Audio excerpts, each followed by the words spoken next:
Hello, it's I, the Grouchy Historian, back with another exciting episode of AP Government. This time we're going to talk about Unit 6, Public Policy. Everybody stay awake, no falling asleep.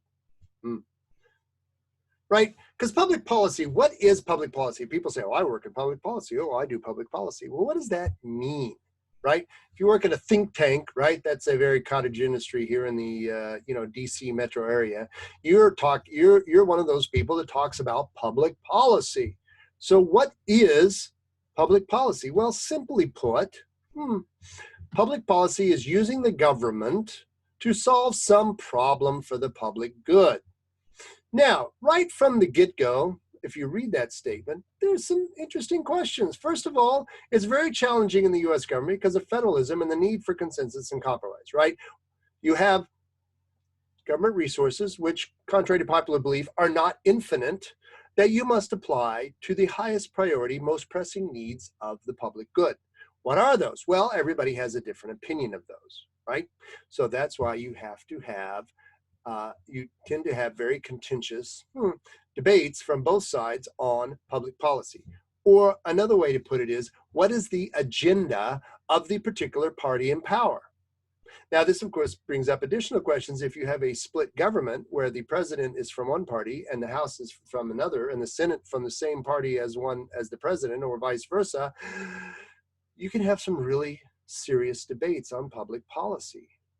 Now, simply put, these are the 5 main steps, right?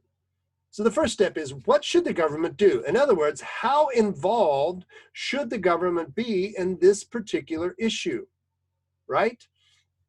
Take, for example, one of the most contentious public policy questions dealing with jobs,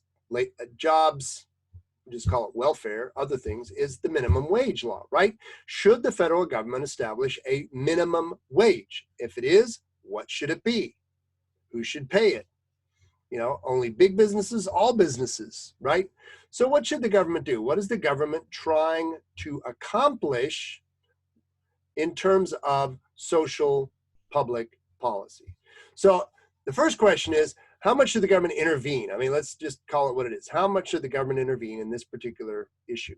What is the specific issue to be addressed? In this case, we'll just use this as an example, the minimum wage. We want to ensure that everybody, the new buzz phrase now, of course, is a living wage. We should pay people a living wage. Well, what does that mean, right?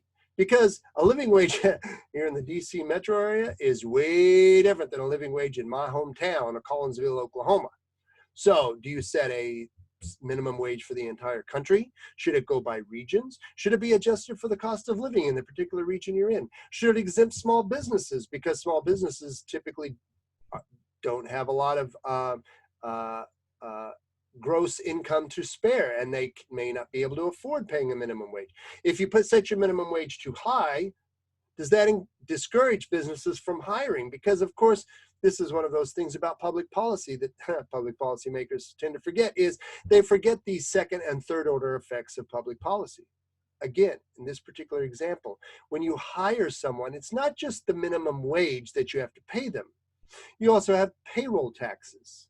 You also may have other taxes like unemployment insurance that your state requires you to pay, which is another payroll tax. You may fall in the category where you have to provide some sort of benefits for your employees. So you find out that, for example, $15 an hour person actually costs your company closer to maybe $25 or $30 an hour. That's an enormous expense for a 40-hour week for a small business, right? So you have to formulate a policy to solve the problem or meet the need. And of course, one would hope that those making public policy and professing public policy and shaping public policy would think of all the effects of said policy. Let's just say they don't always. Then, of course, you implement the policy through legislation, through regulation, whatever vehicle you particularly choose. And then, of course, my favorite, you see if it works. Now, I'm going to paraphrase Ronald Reagan. And Ronald Reagan said the hardest thing to ever kill in the world is not a vampire or werewolf, it's a government program. Okay, it's gross paraphrasing, but it was the basic sentiment, right? Once you start a government program, it is extremely difficult, if not impossible, to get rid of it. Even if it's not working, you will find that there are constituents that love that program, and they'll call their congressman and say, how can you get rid of this program? But in theory, if a program is not working, one would A, hope you change it, or B, if necessary, get rid of it. This has not been my experience in watching government for the last 40 years, but that's one of the steps in the book. So what are some actual public policies? And every administration, every Congress wrestles with these, no matter if they're the party in power, not the party in power, if the economy's doing well, if everybody's happy and hunky-dory, they're always wrestling with public policies, right? Economic, of course, are almost always the most critical and controversial public policies because, of course, they affect the number one thing that the government does: tax and spend. So it depends on what sort of you have to look at the economic theory behind the public policy. Is it a Keynesian economic theory, which is in favor of deficit spending, lots of government spending, lots of government stimulation of the economy? Or is it more of a Laffer curve economic theory, which says you can only raise taxes up to a certain point and then you actually start losing money? Bet you never heard that one. There's fiscal policy, right? Do we want to run a budget deficit? Do we not want to run a budget deficit? How do we want it? What do we want to spend the tax dollars on, right? The old argument goes, there's always a contention between guns and butter, right?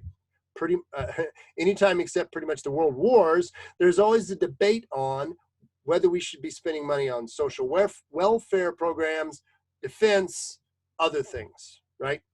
Which also leads to monetary policy. Again, this is managed by mainly the Federal Reserve.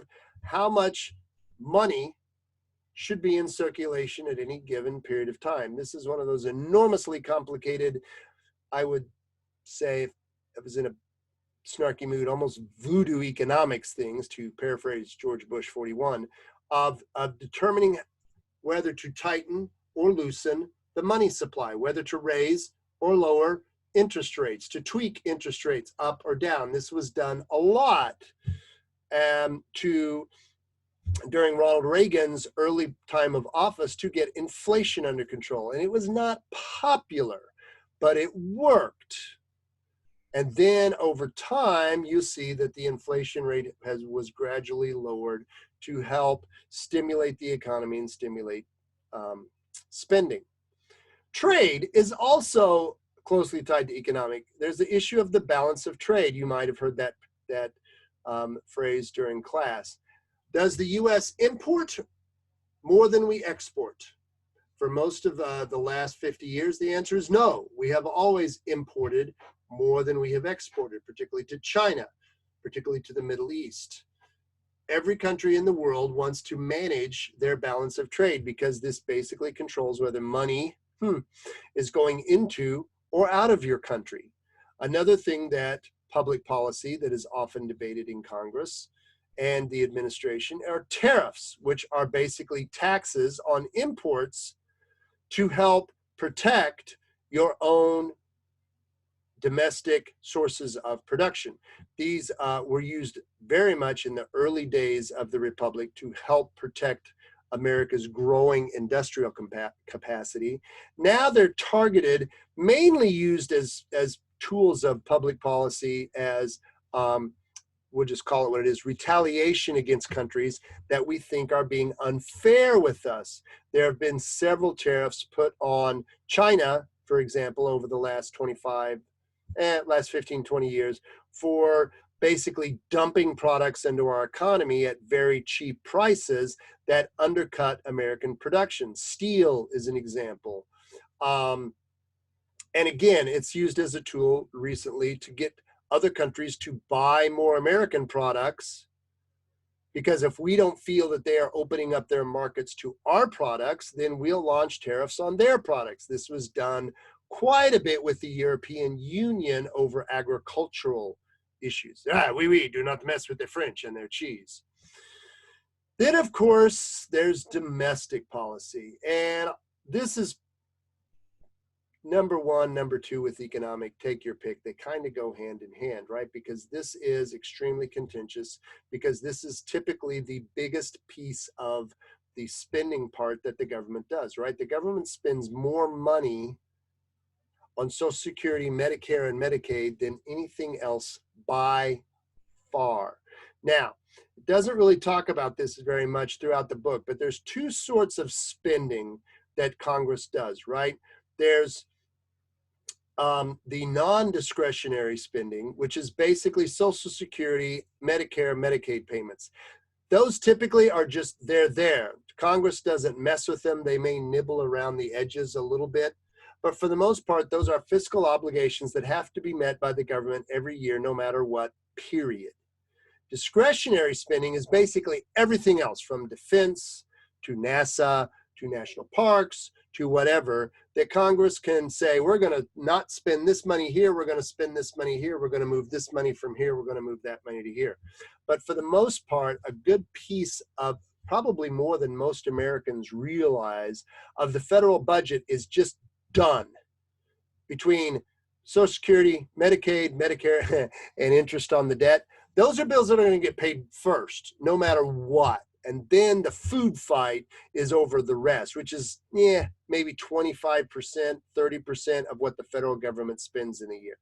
You don't really see that because it's just people get their Social Security checks, people get their Medicare, people get their Medicaid, it's done.